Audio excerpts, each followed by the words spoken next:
بسم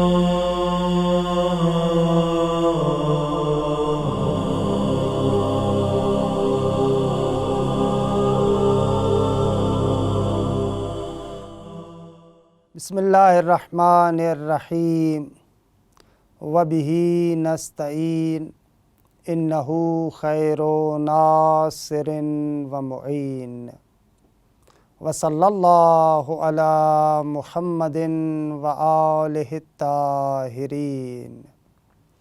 پروردگار عالم آپ تمام عزیزان کی توفیقات خیر میں اضافہ فرمائے اور ہم سب کو ماہ مبارک رمضان کے فیوضات سے مستفیض ہونے کی توفیق عنایت فرمائے۔ آخری جلسے میں قرآن مجید کے متعلق ایک اہم ترین بحث جو فہم قرآن اور محکم و متشابہ کے نام سے معروف ہے اس کو آپ کی خدمت میں پیش کیا۔ عرض ہوا کہ قرآن مجید کو انسان اگر اس کے اپنے شرائط کے ساتھ سمجھنا چاہے تو سمجھ سکتا ہے، لیکن بعض حضرات کہتے ہیں کہ قرآن مجید خود بیان کرتا ہے کہ قرآن مجید کے اندر متشابہ آیات بھی ہیں، لہٰذا عام بندہ عام انسان قرآن مجید کو نہیں سمجھ سکتا۔ تو اس اعتبار سے ہم کوشش کریں گے کہ محکم اور متشابہ کے بارے میں مختصر طریقے سے آپ کی خدمت میں چند مطالب پیش کریں۔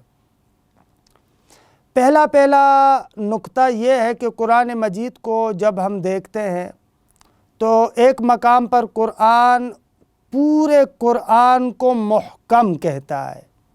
مثلا قرآن مجید میں ہم دیکھتے ہیں سورہ ہود کے اندر پروردگار عالم ارشاد فرماتا ہے کتاب احکمت آیاتہ، یہ قرآن وہ کتاب ہے کہ جس کی آیتیں محکم ہیں، کہ اس آیہ کریمہ کا ظاہر یہ ہے کہ قرآن مجید کی تمام آیات محکم ہیں۔ اچھا، اس کے مقابلے میں بعض دوسرے مقامات پر ہم دیکھتے ہیں قرآن مجید پورے قرآن کو متشابہ کہتا ہے۔ مثلا سورہ زمر کے اندر پروردگار عالم ارشاد فرماتا ہے اللہ نزل احسن الحدیث کتابا متشابہا، کہ اللہ تبارک و تعالی وہ ذات ہے کہ نزل احسن الحدیث، جو بہترین بات ہے، بہترین حدیث ہے، اس کو پروردگار عالم نے نازل کیا کتابا متشابہا۔ یہ ایک ایسا کتاب ہے کہ جو کتاب متشابہ ہے، کہ اس آیہ کریمہ کا بھی ظاہر یہ ہے کہ قرآن مجید پورے کا پورا متشابہ ہے۔ سورہ ہود سے یہ سمجھ میں آیا کہ قرآن مجید کتاب احکمت آیاتہ، پورے کا پورا قرآن محکم ہے۔ سورہ زمر سے سمجھ میں آتا ہے کتابا متشابہا، کہ یہ کتاب متشابہ ہے، پورے کا پورا کتاب متشابہ ہے۔ اچھا، سورہ آل عمران میں پروردگار عالم فرماتا ہے اس قرآن مجید کی بعض آیات محکم ہیں اور بعض آیات متشابہ ہیں۔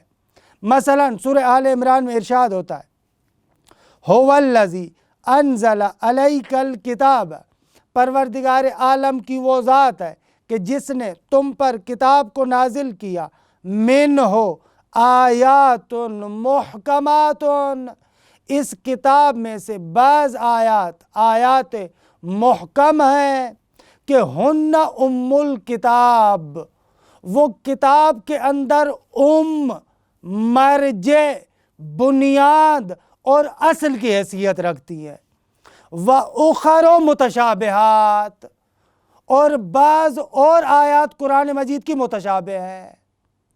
تو ہمارے سامنے یہ تین طرح کی آیات ہیں۔ بعض آیات میں ارشاد ہوتا ہے پورا قرآن محکم ہے، بعض آیات میں ارشاد ہوتا ہے پورا قرآن متشابہ ہے، بعض آیات کے اندر ارشاد ہوتا ہے کہ قرآن کی بعض آیات محکم ہے اور بعض آیات متشابہ ہے۔ اچھا، اسے کیا مراد ہے؟ تو عزیز من جہاں پر خداوند منان فرماتا ہے کہ کتاب احکمت آیاتہ، وہاں پر محکم سے مراد یہ ہے کہ قرآن مجید کی جتنی بھی آیات ہیں وہ محکم ہے، متقن ہے، خلل ناپذیر ہے، ان کے اندر خلل واقع نہیں ہو سکتا، وہ محکم اور متقن ہے، یہ مراد ہے وہاں پر جہاں پر کہا جا رہا ہے کتاب احکمت آیاتہ۔ اور جہاں پر سورہ زمر میں خداوند متعال فرماتا ہے کتاباً متشابہاً، وہاں پر متشابہاً سے مراد یہ ہے کہ قرآن مجید کی ساری آیات ایک جیسی ہیں۔ ایسے نہیں ہے کہ بعض آیات کے اندر کچھ بیان ہوتا ہو، بعض آیات کے اندر کچھ اور بیان ہوتا ہو، نہ، کتاباً متشابہاً، یہ پورے کا پورا کلام الہی متشابہ ہے، ایک جیسا ہے، یعنی بعض آیات کی تصدیق کرتی ہے، بعض آیات کو بیان کرتی ہے۔ دوسرے لفظوں میں کتاباً متشابہاً سے مراد یہ ہے کہ قرآن مجید کی کوئی بھی آیت کسی بھی آیت کے ساتھ نہیں ٹکراتی، یعنی کأنہ یہ وہی ہے جو قرآن مجید نے بھی تحدید دی تھی کہ قُلْ لَئِنِ اجْتَمَعَتِ الْجِنُّ وَالْإِنسُ عَلَىٰ أَن يَأْتُوا بِمِثْلِ هَذَا الْقُرْآنِ لَا يَأْتُونَ بِمِثْلِهِ، اگر جن و انس سارے مل کر بھی کوشش کریں قرآن جیسا کوئی کتاب لے کر آئے نہیں لا سکتے۔ اور پھر دوسرے مقام پر فرمایا کہ وَلَوْ كَانَ مِنْ عِنْدِ غَيْرِ اللَّهِ لَوَجَدُوا فِيهِ اخْتِلَافًا كَثِيرًا، اگر یہ قرآن مجید خدا کے علاوہ کسی اور کی جانب سے ہوتا تو اس میں بہت زیادہ اختلاف ہوتا، پس اس کے اندر اختلاف نہیں ہے، یعنی کتاباً متشابہاً، اس کی آیات ایک دوسرے سے ملتی جلتی آیات ہیں، ایسے نہیں ہے کہ بعض آیات کو رد کرے۔ اور اسی قسم کے جملات سے جو تفسیر قرآن بالقرآن کو مانتے ہیں ان لوگوں کا ماننا ہے کہ کتاباً متشابہاً خود دلیل ہے کہ قرآن کی بعض آیات کو دوسری بعض آیات کے لیے مفسر قرار دے سکتے ہیں، اسی کتاباً متشابہاً سے سمجھ میں آتا ہے۔ پس ایک جگہ پر جہاں پر کل قرآن کو کہتے ہیں محکم ہے یعنی مضبوط ہے، استوار ہے، اس کے اندر خلل نہیں ہے، دوسری جگہ پر جو کہا پورے کا پورا کتاب متشابہ ہے یعنی ایک جیسا ہے، ایک دوسرے سے ٹکراتا نہیں ہے۔ اور تیسرا مورد جو سورہ آل عمران میں بیان ہوتا ہے وہاں پر جو محکم سے مراد ہے وہ محکم متشابہ کے مقابلے میں، یعنی محکم ایسی آیات ہیں جو اپنے مطلب کے اندر بین ہے، روشن ہے، واضح ہے، ان کے اندر آپ کوئی اور احتمال نہیں دیتے۔ مثلا قل هو اللہ احد، محکم آیات ہے، روشن ہے مطلب بالکل۔ لیس کمثلہ شیء، محکم آیات ہے، اس کے اندر کوئی احتمال آپ نہیں دیتے۔ جبکہ بعض آیات ایسی ہیں کہ جو متشابہ آیات ہیں، متشابہ آیات ہیں یعنی کیا؟ یعنی آپ اس کے اگر ابتدائی ترجمے کو دیکھیں، ظاہری ترجمے کو دیکھیں تو اس میں چند احتمال پائے جاتے ہیں۔ مثلا قرآن مجید میں ہم پڑھتے ہیں الرحمن علی العرش استوی، رحمان پروردگار عالم اپنے سلطنت کے تخت پر مستوی ہے، اس پر بیٹھا ہے۔ یعنی کیا؟ ظاہر میں ایسے محسوس ہو رہا ہے گویا کہ خداوند متعال کی سلطنت کا ایک پایہ تخت ہے اور پروردگار عالم اس عرش اور اس پایہ تخت پر بیٹھا ہے۔ خوب قطعاً یہ مراد نہیں ہے، کیونکہ اس طریقے سے اگر مراد لے کہ ایک تخت بنا ہو اور نعوذ باللہ خدا اس پر بیٹھا ہو تو اس کا لازمہ یہ ہوگا کہ خدا جسم ہو، جبکہ خدا جسم اور جسمانیت سے ماورا ہے، پاک ہے، بلند و بالا ہے۔ یہاں سے پتہ چلا کہ متشابہ آیت کا جو ابتدائی ترجمہ آپ سمجھ رہے ہیں، خود مقصود یہ نہیں ہے۔ پھر طریقہ کار کیا ہے؟ اس متشابہ آیت کو آپ اس محکم آیت کی روشنی میں معنی کریں گے۔ خوب قرآن مجید جو کہتا ہے لیس کمثلہ شیء، اس کا مقصد یہ ہے کہ خدا جسم نہیں رکھتا۔ خوب وہ محکم آیات ہے، اس کی روشنی میں آپ الرحمن علی العرش استویٰ کا معنی کریں گے۔ بس متشابہ آیات وہ ہے کہ جن کا ابتدائی طور پر اگر ابتدائی ترجمہ انسان دیکھے تو ایسے محسوس ہوتا ہے کہ اس سے تجسیم لازم آتی ہے اگر خدا کے مورد میں ہو، یا کسی اور عالی مطلب کے بارے میں ہو۔ ابتدائی ترجمہ عجیب و غریب لگتا ہے، لیکن جب ہم اسی متشابہ آیت کو قرآن مجید کی محکم آیات کے ذریعے سے معنی کریں گے تو متشابہ آیت بھی ہمارے لیے روشن ہو جائے گی۔ عزیز من، دوسرے لفظوں میں بندہ حقیر کے کہنے کا مقصد یہ ہے، متشابہ آیات کا معنی یہ نہیں ہے کہ کسی طریقے سے بھی وہ قابل فہم نہیں ہے۔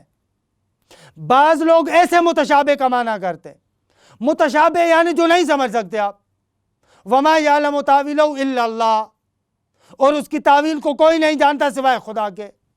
بعض لوگ ایسے معنی کرتے، نا عزیز من، اس طریقے سے نہیں ہو سکتا۔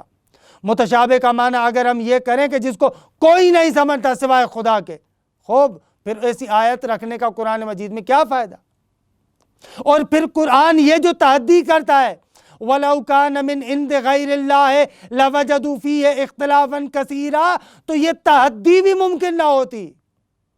خوب اگر متشابہ کو عام بندہ نہیں سمجھ سکتا تو کیسے بعض آیات کو بعض آیات سے ملائے گا، تقابل کرے گا اور پھر دیکھے گا اس کے اندر آپس میں اختلاف ہے یا نہیں ہے۔ خوب اس کا مقصد یہ ہے کہ قرآن مجید کے ظاہر کو سب لوگ سمجھ سکتے ہیں، حتیٰ متشابہ کو بھی سمجھ سکتے ہیں، لیکن فرق اتنا ہے کہ متشابہ کو سمجھنے کے لیے محکم آیات کی ضرورت پڑے گی۔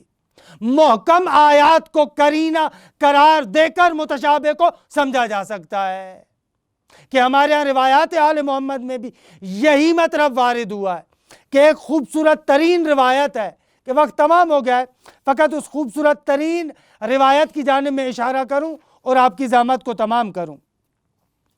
چھٹے امام، امام صادق علیہ السلام فرماتے ہیں المحکم ما یعمل بہ، محکم اس آیت کو کہتے ہیں کہ جس پر عمل کیا جائے، والمتشابہ ما اشتبہ علی جاہلہ، اور متشابہ اس آیت کو کہتے ہیں جو جاہل پر متشابہ ہوتی ہے۔ جو بندہ قرآن کو نہیں جانتا اس کے لیے وہ متشابہ ہو جاتی ہے، لیکن اگر انسان قرآن مجید کے علوم سے منور ہوا ہے تو اس کے لیے مسئلہ نہیں ہے۔ یا مثلا امام حشتم فرماتے ہیں، 8ویں امام، من رد متشابہ القرآن الی محکمہ ہدی الی صراط مستقیم، جو بندہ قرآن مجید کے متشابہ کو محکم کی طرف پلٹانے کی صلاحیت رکھتا ہو، وہ بندہ صراط مستقیم کی طرف ہدایت یافتہ ہے۔ خب ان کا کیا معنی ہے؟ ان حدیث سے یہ سمجھ میں آتا ہے اگر قرآن مجید کے اندر انسان تأمل کرے تو قرآن مجید کے متشابہات کو محکم کے ذیل میں سمجھ سکتا ہے۔ وصلی اللہ علی محمد و اہل بیت الطیبین الطاہرین۔